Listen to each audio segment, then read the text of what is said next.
गलती नहीं करेंगे तो हम कैसे सीखेंगे? सीखेंगे नहीं ना। जब आप लिखते हैं, आपसे गलती होती है, आप एक बार उसको मिटा देते हैं, फिर आपको याद हो जाता है, आप सीख जाते हैं कि नहीं? तो जब तक आप सीखेंगे कैसे सीखेंगे आप लोग? अपनी गलतियों से आदमी सीखता है, ठीक है? किससे सीखता है? अपनी गलतियों से। तो अगर हमसे कोई कभी गलती हो जाए लाइफ में, या हम हार जाए कहीं पे, तो हमें हार नहीं माननी चाहिए। हार माननी चाहिए? अगर हम कोई काम करने जाए, उसमें फेल हो जाए, तो हमको कभी भी निराश नहीं होना चाहिए, ठीक है? अगर हम कभी कोई काम करने जाए और उसमें अगर हम फेल हो जाए, तो हमें निराश होना चाहिए? नहीं होना चाहिए ना। क्यों? क्योंकि ये असफलताएं ही है जो हमें सिखाती है कि हमने जो गलती पहले करी थी वो दोबारा ना हो, है ना? असफलता एक चुनौती है। असफलता एक चुनौती है, इसे स्वीकार करो। असफलता एक चुनौती है, इसे स्वीकार करो। कमी कहाँ रह गई? कमी कहाँ रह गई? देखो और सुधार करो। कमी कहाँ रह गई? देखो और सुधार करो। जब तक आप अपने लक्ष्य को ना पालें, कभी भी हार नहीं माननी चाहिए, ठीक है? जब तक हमको किसी चीज में अगर हमको फेल्योर मिल रही है, बार बार हम फेल हो रहे हैं, तब भी हमें कभी भी हार नहीं माननी चाहिए। नन्ही चींटी को देखा आपने? नन्ही चींटी को? नन्ही चींटी जब दाना लेकर चलती है, देखा है? नन्ही चींटी जब दाना लेकर चलती है, 100 बार दीवार पर चढ़ती और फिसलती है। देखा है? कई बार चढ़ती है, फिर फिसलती है। लेकिन मन का विश्वास, उसके मन का विश्वास जो है, वो उसके अंदर उमंग भर देता है, और एक दिन एक टाइम ऐसा आता है, वो दीवार पे चढ़ जाती है, सफल हो जाती है ना? ठीक है? तो हमें जो है कभी अपनी, अगर हम कहीं पे फेल हो रहे हैं, तो हमें उसमें हार नहीं माननी चाहिए, ठीक है? तूफानों से डर के नौका पार नहीं होती है। अगर तूफान आ जाएंगे, हम लोग समुद्र नौका में बैठे हुए, नाव में बैठे हुए हैं, अगर हम डर गए तो नौका से पार चले जाएंगे? हाँ? लहरों से अगर डर गए, लहरें अगर बहुत तेज चलने लगी, अगर उससे हम डर गए तो हम डूब जाएंगे, है ना? तो लहरों से डर के नौका पार नहीं होती। लहरों से डर के नौका पार नहीं होती। कोशिश करने वालों की कभी हार नहीं होती। कोशिश करने वालों की कभी हार नहीं होती। असफलता एक चुनौती है, इसे स्वीकार करो। असफलता एक चुनौती है, इसे स्वीकार करो। कमी कहाँ रह गई? देखो और सुधार करो। जब तक आपके सपने पूरे ना हो जाए, जब तक आप अपने लक्ष्य को ना पालें, आप हार मत मानिए, है ना? जब तक आपके लक्ष्य को, आपका सपना पूरा ना हो जाए, आपको अपना लक्ष्य ना मिल जाए, आपको अपनी मंजिल ना मिल जाए, तब तक आपको हार नहीं माननी चाहिए। समझ रहे हैं?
मम्मी की बिंदी गोल, दीदी की बिंदी गोल, मेरी बिंदी गोल। सभी लोग बिंदी लगाते, तुम भी लगाती होगी ना? नहीं लगाती हो? बिंदी मम्मी की बिंदी गोल गोल, पापा का पैसा गोल गोल। और कुछ गोल होता है? अच्छा, आप लोग आज घर जब जाइएगा तो देखिएगा क्या क्या चीजें गोल है। हमें कल एक लिस्ट बना के लाइएगा, ठीक है?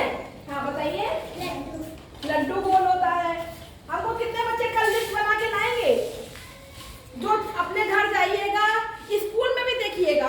अभी स्कूल में जब आप खाना ना खाएंगे तब देखिएगा कि कौन सी चीजें गोल है, और हमको एक लिस्ट बना के लाइएगा, दिखाइएगा, ठीक है बच्चों?